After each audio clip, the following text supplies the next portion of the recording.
Hello dear students, आज हम कर रहे हैं data frame creation. Data frame क्या है बेटा? एक टू डायमेंशनल स्ट्रक्चर है जिसके अंदर हम heterogeneous mix type of data पे काम करते हैं। इसका साइज और वैल्यू दोनों ही म्यूटेबल है, मतलब दोनों ही चेंजेबल है। हम अपनी मर्जी से चेंज कर सकते हैं, एक्सट्रैक्ट कर सकते हैं, रीचेंज कर सकते हैं। अब डेटा फ्रेम के क्रिएशन का मतलब होता है पांडास के अंदर टैबुलर रिप्रेजेंटेशन जो करनी है, जिसके अंदर मल्टीपल कॉलम्स और मल्टीपल रोज आएंगी, उनकी वैल्यूज कोड के साथ कैसे लिखी जाती है, जिसके अंदर हम कॉलम का नाम और इंडेक्स का नेम, कॉलम की वैल्यूज को पुट करेंगे। सबसे पहले जनरल फॉर्म होती है एम्प्टी डेटा फ्रेम, जिसके अंदर कोई वैल्यू नहीं होती।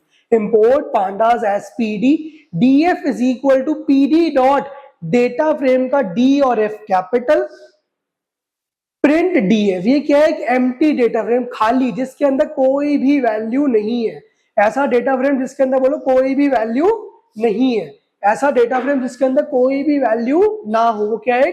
एम्प्टी डेटा फ्रेम है। अब यही कोड इंपॉर्टेंट है, इसी से सारे निकलेंगे। कोड को बहुत ध्यान से देखना है। कोड क्या है? इंपोर्ट सब कुछ छोटा, pandas as PD, DF is equal to PD from data frame का डी और एफ कैपिटल और खाली bracket, function bracket blank, print DF. ये क्या होगा? एक एम्प्टी डेटा फ्रेम की कमांड होगी। इसका आउटपुट कैसे आता है? ये क्या है इसका आउटपुट? आउटपुट कैसे आता है? एम्प्टी डेटा फ्रेम, कॉलम खाली, इंडेक्स खाली। आउटपुट कैसे आता है? एम्प्टी डेटा फ्रेम, कॉलम खाली, इंडेक्स खाली। अब डेटा फ्रेम को बनाने के अलग अलग तरीके हैं। Data frame can be created by different methods. Data frame can be created by number one, list of list, list of list. Number two, list of dictionary. Number three, dictionary of list, dictionary of dictionary, dictionary of series, या dictionary of number, या कोई another data frame. Sir अभी तो सारे हैं, इसका मतलब क्या है बेटा? लिस्ट ऑफ लिस्ट, एक लिस्ट के अंदर डेटा, उसके अंदर हर रो अपनी लिस्ट में, हर रो अपनी लिस्ट में। एक लिस्ट के अंदर डेटा, उसके अंदर हर रो अपनी लिस्ट में। लिस्ट ऑफ डिक्शनरी में एक लिस्ट के अंदर डिक्शनरी, एक लिस्ट के अंदर डिक्शनरी। डिक्शनरी ऑफ लिस्ट में कर्ली ब्रैकेट स्टार्ट, एक की एक लिस्ट, दूसरी की दूसरी लिस्ट, डिक्शनरी बंद। डिक्शनरी ऑफ डिक्शनरी, डिक्शनरी के अंदर डिक्शनरी, डिक्शनरी के अंदर डिक्शनरी। ये सबसे अलग और डिफरेंट और इंपॉर्टेंट है। डिक्शनरी ऑफ सीरीज, डिक्शनरी के अंदर की सीरीज, की सीरीज 2, डिक्शनरी बंद। डिक्शनरी ऑफ नंपाई के अंदर की नंपाई 1, की नंपाई 2, एक्सेट्रा। क्लियर हो गया? अनदर डेटा फ्रेम, इनमें से किसी से भी बने हुए डेटा फ्रेम से दोबारा बनाना, किसी बने हुए डेटा फ्रेम से बोलो दोबारा बनाना। तो ये क्या है बेटा? डेटा फ्रेम को बनाने के अलग अलग तरीके। List of list, list of dictionary, dictionary of list, dictionary of series, dictionary of नंपाई और अनदर डेटा फ्रेम। किसी भी तरीके से हम बना सकते हैं। और क्या करके देखते हैं फर्क क्या क्या है। सबसे पहले है creating a data frame by multiple list, अलग अलग लिस्ट से बनाना, मतलब लिस्ट ऑफ लिस्ट, लिस्ट के अंदर बहुत सारी लिस्ट। पहली क्या है? इंपोर्ट पांडास एज पीडी, एक लिस्ट बनाई एक रो, दूसरी लिस्ट बनाई दूसरी row. Data frame PD dot D और एफ कैपिटल, लिस्ट के अंदर पहली लिस्ट ए, दूसरी लिस्ट बी पुट कर दी। क्या करी बोलो? पहली एक लिस्ट बनाई, दूसरी एक लिस्ट बनाई, उसके अंदर पहली लिस्ट और दूसरी लिस्ट पुट कर दी। क्या हो गया बोलो? आपका लिस्ट ऑफ लिस्ट, लिस्ट के अंदर लिस्ट, बोलो लिस्ट के अंदर लिस्ट। ठीक है जी। अब अगली बात करते हैं बेटा, अगर इसी कोड को मुझे लिस्ट के अंदर डालना हो, कैसे डालना हो बोलो? ये क्या है? मैंने सेपरेट लिस्ट बनाई है। अब इन दोनों लिस्ट को मैंने यहां ए की जगह पे लिस्ट ही लिख दी, बी की जगह पे भी लिस्ट ही लिख दी। सो मतलब सेम है, आउटपुट सेम आएगा, सिर्फ करने का तरीका बदल गया। ये क्या है, लिस्ट ऑफ मल्टीपल लिस्ट या लिस्ट ऑफ लिस्ट, कहते हैं दोनों को लिस्ट ऑफ लिस्ट ही है। वो क्या है, अलग से लिस्ट बना के एक बड़ी लिस्ट में पुट करा। इसमें क्या है, उसी लिस्ट के अंदर ही अंदर लिस्ट बना दी। बोलो इसका मतलब क्या है, लिस्ट के अंदर लिस्ट बनाई है, लिस्ट के अंदर लिस्ट बनाई है। इसमें क्या किया है, लिस्ट के अंदर दो लिस्ट के नाम लिखे, उसको अलग से ऊपर बनाया है, उसको अलग से ऊपर बनाया है। सर आउटपुट में कोई फर्क नहीं आएगा, कोई भी फर्क नहीं आएगा। क्लियर हो गया। सेम बेटा नीचे आ गया, बाय डिक्शनरीज और बाय लिस्ट ऑफ डिक्शनरी। बात वही है, डिक्शनरी अलग से बना के करो या लिस्ट के अंदर सीधा डिक्शनरी बना दो, आंसर सेम रहता है। सर फर्क कैसे होगा, ध्यान से देखो। क्या करना है बेटा, जब भी हम कोई लिस्ट ऑफ डिक्शनरी बना रहे हो तो डिक्शनरी का रूल होता है की वैल्यू पेयर। की मतलब कॉलम का नाम, वैल्यू मतलब उसकी वैल्यू। की मतलब कॉलम का नाम, वैल्यू मतलब उसकी वैल्यू। इसमें क्या किया, इंपोर्ट पांडाज एज पीडी। एक डिक्शनरी स्टार्ट करी, ए नाम से ले ली, ए लो, एम लो, D1 लो, आपकी मर्जी है। कर्ली ब्रैकेट स्टार्ट किया, एक की एक उसकी वैल्यू, बी की वैल्यू, सी की वैल्यू। ठीक है जी, क्लियर हो गया। फिर दूसरी डिक्शनरी सेम की ली है, ए बी सी, वैल्यू बदल गई है, वैल्यू बदल गई है, वैल्यू बदल गई है। ये क्या बन गया बोलो, डिक्शनरीज। अब उससे लिस्ट कैसे बनी, उन दोनों ए और बी को इसमें पुट कर दिया, जैसे पीछे वाले में किया था, लिस्ट ऑफ लिस्ट में पुट किया था, वैसे इसमें पुट कर दिया। बात तो एक ही है। सो मतलब क्या हुआ बेटा, आपको पेपर में ये नहीं बनाएगा, ये बना हुआ आएगा और बोलेंगे सॉल्व करो यूजिंग लिस्ट ऑफ डिक्शनरी से। सो आप कैसे करोगे बेटा, पहली line import pandas as PD, दूसरी DF is equal to PD dot data frame का डी और एफ कैपिटल, ब्रैकेट के अंदर लिस्ट ऑफ डिक्शनरी बोली थी, डिक्शनरी 1, डिक्शनरी 2। सर अब ये D1 D2 बताया तो है नहीं बेटा, ऊपर स्पेस इसलिए छोड़ी थी। D1 is equal to dictionary, curly bracket start, पहला कॉलम पहली वैल्यू, पहला कॉलम का नाम है A, उसकी पहली वैल्यू 22, दूसरा कॉलम B, उसकी वैल्यू 44, तीसरा कॉलम C, उसकी वैल्यू 55। एक डिक्शनरी बन गई। अब D2 मतलब दूसरे रो के लिए, दूसरे रो के लिए, D2 किसके लिए हो गया बोलो, दूसरे रो के लिए। पहला कॉलम 52 वैल्यू, A कॉलम की सेकंड वैल्यू क्या है 52, B कॉलम की सेकंड वैल्यू क्या है 14, C कॉलम की सेकंड वैल्यू क्या है 15, कर्ली ब्रैकेट बंद। ये क्या हो गया बोलो बेटा, एक डिक्शनरी बनी, दूसरी डिक्शनरी बनी, उन दोनों को लिस्ट में डाल दिया, उन दोनों को लिस्ट में पुट कर दिया। सर वो जो आपने दूसरा बताया था बेटा, दूसरा तरीका क्या है कि इनको अलग से ना बनाकर यहां से काट कर सीधा इसी की जगह पुट कर दिया, इसी की जगह पुट कर देना। सर कैसे बेटा, ध्यान से देखो, कोड वही है, कोड वही है। अब कैसे करूंगा, पहली लाइन लिखी मैंने इंपोर्ट पांडाज एज पीडी, दूसरी लाइन सर अब सीधा यही लिख दी, df is equal to PD dot data frame का डी और एफ कैपिटल, ब्रैकेट स्टार्ट। अब ध्यान से देखना, करना वही है, लिस्ट के अंदर एक कर्ली ब्रैकेट स्टार्ट, पहला कॉलम A, उसकी वैल्यू 22, दूसरा कॉलम B, वैल्यू 44, तीसरा column C, value 55, curly bracket 1 comma दूसरी डिक्शनरी, दूसरी डिक्शनरी क्या है बोलो, दोबारा A की सेकेंड वैल्यू क्या है 52, B की सेकेंड वैल्यू 14, C की सेकेंड वैल्यू 15। करा सेम ही है, करा सेम ही है, बस क्या किया है, इस डिक्शनरी को उठाकर यहां A ना लिखकर सीधा लिख दिया A की जगह, इसकी जगह पे पहले क्या लिखा था A, उसको हटा दिया और सीधा डिक्शनरी लिख दी। सब दो क्यों सीख रहे हैं, एक से काम नहीं चलेगा बेटा, दूसरा हिस्सा सीख रहे हैं। अगर एमसीक्यू में क्वेश्चन आया तो आपको पता होना चाहिए दोनों ही वैलिड है, दोनों ही वैलिड। देखो नीचे आंसर आ गया, सेम क्वेश्चन है, इसका आंसर देखो और इसका आंसर देखो, फर्क क्या है, इसके अंदर डिक्शनरी अलग से बना दी, बस डिक्शनरी अलग से बना दी है। ठीक है, क्लियर हो गया। अब नेक्स्ट आ गया बेटा dictionary of list. Dictionary of list का मतलब हो गया बेटा की के अंदर वैल्यू। जैसे कैसे करते पहले कोड को समझते हैं। पहली लाइन तो रट्टा मान ली सेम, तीसरी लाइन भी रट्टा मान ली सेम, चौथी लाइन भी रट्टा मान ली सेम। बस फर्क क्या है इस वाली लाइन में, फर्क क्या है ये वाली लाइन में, ये वाली लाइन में। इस लाइन में क्या फर्क है, कैसे बनाते हैं बेटा। क्वेश्चन में ये बना हुआ आएगा और लिखा हुआ आएगा डिक्शनरी ऑफ लिस्ट बनाओ। क्या बनाओ, डिक्शनरी ऑफ लिस्ट। डिक्शनरी के अंदर लिस्ट बनाओ।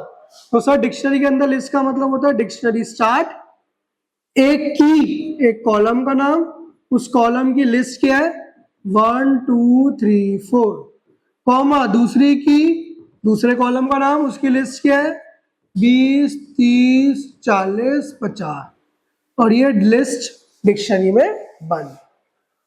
डिक्शनरी का कॉलम का नाम की वैल्यू, डिक्शनरी बंद। Dictionary of list, dictionary of list, ठीक है, डिक्शनरी ऑफ लिस्ट। देखो यही लिखा हुआ है, variable name is equal to curly bracket में एक की एक लिस्ट, दूसरी की दूसरी लिस्ट, ये दोनों क्या है कॉलम के नाम बने। क्या बने, कॉलम के नाम। क्वेश्चन में ये बना हुआ आएगा, हमें ये आउटपुट लिखना होता है। क्लियर हो गया, बोलो क्लियर हो गया। अब सर डिक्शनरी ऑफ सीरीज, बेटा बात तो वही है, बात तो वही है, बात में तो कोई फर्क नहीं है। डिक्शनरी ऑफ सीरीज में क्या हो गया सर, सेम बात, बिल्कुल कॉपी पेस्ट, पहली लाइन सेम, तीसरी सेम, चौथी सेम, सिर्फ बीच की लाइन में चेंज होगा। चेंज क्या हुआ है, कैसे हुआ है, ये आउटपुट क्वेश्चन में बना हुआ आया। हमें मांगा डिक्शनरी ऑफ सीरीज, क्या मांगा, डिक्शनरी ऑफ सीरीज। मुझे पता है कर्ली ब्रैकेट स्टार्ट, एक की मतलब एक कॉलम का नाम, ऑफ सीरीज बोला है, ऑफ लिस्ट नहीं बोला। ऑफ सीरीज मतलब एक सीरीज का नाम pd डॉट सीरीज, ब्रैकेट में डेटा वही तरीके से 1 2 3 4, कॉमा दूसरी लिस्ट का नाम सब टू के अंदर pd डॉट सीरीज, दूसरी सीरीज क्या थी 20 30 40 55, बंद कर्ली ब्रैकेट बंद। क्लियर हो गया। Dictionary of series, dictionary of series, clear हो गया। एक की एक सीरीज, दूसरी की दूसरी सीरीज, तीसरी की तीसरी सीरीज, क्लियर हो गया। सर डिक्शनरी ऑफ नंपाई, बेटा वैसे तो 0 चांस है पेपर में इस बार, पर फिर भी पढ़ लेते हैं। बस फर्क क्या है सीरीज और नंपाई, फर्क क्या है, सिर्फ एक वर्ड का फर्क है। यहाँ पे क्या आया था बेटा, यहाँ पे क्या आया था pd डॉट सीरीज, इसको काट के nd डॉट एरे लिख देना है, लिख देना है np डॉट एरे, लिख देना है np डॉट एरे, देख रहे हो np dot array, np dot array. क्या किया यहाँ पे pd डॉट सीरीज लिखा, इसको काटा, इसकी जगह लिख दिया np डॉट एरे, लिख दिया np डॉट एरे, बाकी सब कुछ सेम। सर और क्या फर्क हो सकता है बेटा, यहाँ पे सिर्फ इंपोर्ट पांडास एज pd किया था, यहाँ पे numpy एज np भी करना पड़ता है, numpy को भी इंपोर्ट करना पड़ता है, बिकॉज numpy भी क्या है पाइथन की लाइब्रेरी है। बोलो numpy भी क्या है पाइथन की लाइब्रेरी है, तो numpy भी क्या है पाइथन की लाइब्रेरी है। क्लियर हो गया। ये क्वेश्चन लास्ट ईयर के पेपर में आया हुआ है। क्वेश्चन ये था 4 पार्ट्स में डिवाइडेड था या 3 पार्ट्स में था, और पार्ट किसी इसने करना था। पहला पार्ट था कि क्रिएट अ लिस्ट, दूसरा पार्ट बोला create series from above list, फिर बोला create a data frame using given series. ठीक है, 3 पार्ट्स में क्वेश्चन को सेग्रीगेट किया हुआ था। क्लियर हो गया। 3 पार्ट्स में क्वेश्चन को क्या किया हुआ था, सेग्रीगेट किया हुआ था। ये क्वेश्चन बहुत इंपॉर्टेंट है, देखो कैसे करा था।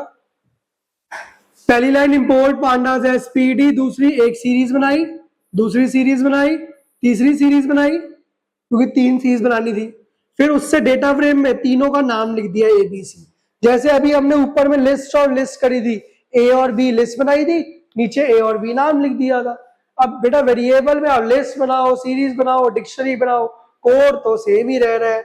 अगर ध्यान से देखो बेटा, अगर क्वेश्चन में यहाँ पे लिस्ट लिखा होता है तो हम क्या करते हैं, पहली लाइन सेम, तीसरी सेम, ये सेम, 3 तो टिक सेम, इनको कट करके इसकी जगह पे क्या लिख दूंगा, a इज इक्वल टू सीधा 1 2 3 4, b is equal to 10 20 30 40, c is equal to 11 34 55 44। ठीक है, ये लिस्ट बन गई। बस नाम चेंज करना होता है, क्या करना होता है, नाम चेंज करना होता है। अब सर अगर यहाँ पे इसी की जगह क्वेश्चन में डिक्शनरी लिखा गया तो बेटा a is equal to curly bracket start 0 index 1 1 index 2 2 index 3 3 index 4, क्योंकि यहाँ पे डिफॉल्ट इंडेक्स है 0 1 2 3 4, वो कॉलम का नाम बन जाएगा। फर्क कोई नहीं आएगा, फर्क कोई नहीं आएगा। जो किसी से भी बनाना हो, कभी भी बनाना हो, लर्न क्या करोगे, रिवाइज लर्न प्रैक्टिस में क्या ले सकते हो, पहली line fix import pandas as PD, दूसरी लाइन फिक्स, बीच का गैप छोड़ दो, पीडी डॉट डेटा फ्रेम का डी और F capital bracket start print DF. Creation की 3 लाइनें तो पक्की हैं। अब क्वेश्चन में यहाँ पे जो मांगा होगा, डिक्शनरी ऑफ लिस्ट मांगा है, डिक्शनरी ऑफ सीरीज मांगा है, लिस्ट ऑफ लिस्ट मांगा है, उसका डेटा लिख दोगे और उसी डेटा को यहाँ पे पुट कर दोगे। लिस्ट ऑफ लिस्ट में ऐसे पुट कर दोगे, डिक्शनरी ऑफ लिस्ट में कर्ली ब्रैकेट में पुट कर दोगे। बस सिर्फ पुट करना है, सिर्फ पुट करना और कुछ भी नहीं करना। क्लियर हो गया, आया समझ? श्योर। ये है बेटा क्रिएशन ऑफ डेटा फ्रेम। अच्छा सर आपने एक आखिरी वर्ड बताना था बेटा, मैंने बोला था अनदर डेटा फ्रेम, किसी बने हुए से बनाना। बेटा पहली लाइन तो वही रहेगी, import pandas as PD, df1 ले लिया, pd डॉट डेटा फ्रेम का drf कैपिटल, जितनी देर से df बनाते आ रहे थे वो यूज कर लिया, प्रिंट कर दिया df1। किसी बने हुए df से नया df1 बना दिया, जैसे सीरीज में किया था क्रिएशन, वैसे ही सेम इसमें होता है। किसी बने हुए से एक और बना लेना, किसी बने हुए से एक और बना लेना। सो बेटा क्रिएशन ऑफ डेटा फ्रेम और क्रिएशन ऑफ सीरीज का एक क्वेश्चन आना ही आना है, एक एक question. Creation of data frame में जनरली 3 या 4 मार्क्स का आता है, सीरीज का 2 मार्क का या एमसीक्यू में आता है। ठीक है, सो ये क्वेश्चन फिक्स या आना ही आना है, बहुत इंपॉर्टेंट है। अब बेटा हम एक चीज देख रहे हैं थोड़ी सी, डेटा फ्रेम के एट्रीब्यूट्स के नाम और उसका मतलब। फिर हम नेक्स्ट पार्ट में बेटा डेटा फ्रेम के वो 5 इंपॉर्टेंट क्वेश्चंस करेंगे जिसमें पूरा डेटा फ्रेम कवर्ड हो जाएगा, मिनिमम, मैक्सिमम, एवरेज, काउंट, आपका greater than, less than, value निकालना, डिलीट करना, रीनेम करना, सारे के सारे फंक्शंस और डेटा फ्रेम की वर्किंग खत्म हो जाएगी उन्हीं 5 क्वेश्चंस को। वो 5 क्वेश्चन की वीडियो जरूर देखनी है। अभी के लिए आप देखो बस डेटा फ्रेम के एट्रीब्यूट्स। बोलो क्या देख रहे हैं हम, डेटा फ्रेम के बोलो एट्रीब्यूट्स। डेटा फ्रेम के एट्रीब्यूट्स, बेटा एट्रीब्यूट्स ऑफ डेटा फ्रेम का मतलब होता है छोटे छोटे अलग अलग एट्रीब्यूट्स हैं। मान लो ये डेटा फ्रेम बना हुआ है, कोई बता सकता है किससे बना है? एक बार सोचो, एक बारी किससे बना हुआ है? मैं देख के सोचूं, मैं देख के सोचता हूं सर किससे बना हुआ है। Import pandas as PD line same, DF की लाइन सेम, प्रिंट की लाइन सेम। सर बना किससे है? डिक्शनरी से शुरू, अंदर सीरीज है, इसका मतलब डिक्शनरी ऑफ सीरीज है। क्या बोलो? Dictionary of series. क्या बताओ? Dictionary of series. Dictionary of series की ट्रिक होती है, याद रखने वाली ट्रिक क्या होती है? डिक्शनरी ऑफ सीरीज में इंडेक्सेस सेम सेम बार बार आएंगे, सेम सेम इंडेक्सेस, जितनी सीरीज बनेगी उतनी बार रिपीट होंगे। सेम इंडेक्स जितनी सीरीज बनेगी उतनी बार रिपीट होंगे। सर इंडेक्स क्या होते हैं? बेटा ये जो इधर लिखे होते हैं, इंडेक्स क्या होते हैं? जो इधर लिखे होते हैं। ठीक है जी, जिसके ऊपर ब्लैंक होता है, जिसके ऊपर खाली होता है, कोई कॉलम का नाम नहीं होता। क्लियर हो गया? सर क्या कभी हम इंडेक्स लेबल दे नहीं सकते? दे सकते हैं बेटा, यहां भी आप नाम फिल कर सकते हो, बट अभी नहीं करते हम लोग सिलेबस में। क्लियर हो गया? तो सर हम बात किससे कर रहे थे? एट्रीब्यूट्स की। बेटा डेटा फ्रेम हो, सीरीज हो, एट्रीब्यूट्स बहुत जरूरी है। एट्रीब्यूट कौन कौन से है? इंडेक्स, वैल्यू, कॉलम, आपको आइटम निकालने के लिए आइटम्स, ठीक है, शेप, साइज, कैपिटल टी। ठीक है, ये अलग अलग क्या है बोलो बेटा आपको? एट्रीब्यूट्स। कौन सा है बेटा? इंडेक्स। इंडेक्स का मतलब पूरे डेटा फ्रेम में से इंडेक्स एक्सट्रैक्ट करना। ठीक है, वैल्यूज, पूरे डेटा फ्रेम में सिर्फ वैल्यूज निकालना। सिर्फ वैल्यूज का मतलब होता है सिर्फ वैल्यूज का मतलब ये वैल्यू जो गिवन है ये निकालना। क्लियर हो गया। इंडेक्स का मतलब हो गया बेटा ये वाले निकालना। कॉलम्स का मतलब क्या हो गया बेटा, कॉलम का मतलब क्या होगा आपको, ये अर्नब, रमित, समृद्धि, ये निकालना। क्लियर हो गया। To extract the values, to extract the values, values करता है। To extract the indexes, row index निकालने के लिए क्या लिखते हैं बेटा, डीएफ डॉट इंडेक्स। सर ये डीएफ क्या है बेटा, डेटा फ्रेम का नाम है। क्वेश्चन में रिजल्ट गिवन तो रिजल्ट डॉट इंडेक्स, ठीक है, जो क्वेश्चन में गिवन हो। मेरे क्वेश्चन में यहाँ पे डीएफ था। क्लियर हो गया। तो बेटा कौन कौन से एट्रीब्यूट है, कौन कौन से एट्रीब्यूट है, इंडेक्स, इंडेक्स निकालने का, वैल्यूज, वैल्यूज एक्सट्रैक्ट कर देगा, ठीक है। सर शेप, बेटा रो और कॉलम कितने हैं बता देगा, कितनी रोज कितने कॉलम है बता देगा। इसका शेप क्या होगा, 3 रोज है, 1 2 3 4 5 कॉलम है, 3,5 कितना होगा बोलो, 3,5। शेप क्या बताएगा, row comma column. Sir size क्या बताएगा बेटा, टोटल 3 इंटू 5 15 है। Total size, total value present कितनी है, टोटल वैल्यू प्रेजेंट कितनी है, नल को भी गिन लेगा, 3 इंटू 5 15 सीधा। क्लियर हो गया, ठीक है जी, क्लियर हो गया। बताओ तो डीएफ डॉट इंडेक्स, इंडेक्सेस निकालेगा मैथ साइंस हिंदी वाले। डीएफ डॉट कॉलम्स, कॉलम्स के नाम निकालेगा।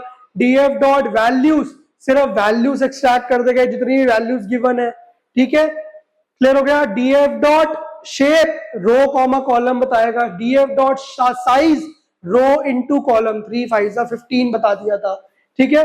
डीएफ डॉट एंडिम, ये बहुत इंपॉर्टेंट है। एंडिम का मतलब होता है नंबर ऑफ डायमेंशन। सीरीज का हमेशा आंसर 1 आएगा, डेटा फ्रेम का हमेशा आंसर 2 आएगा, तो डीएफ डॉट एंडिम का आंसर हमेशा 2 आएगा।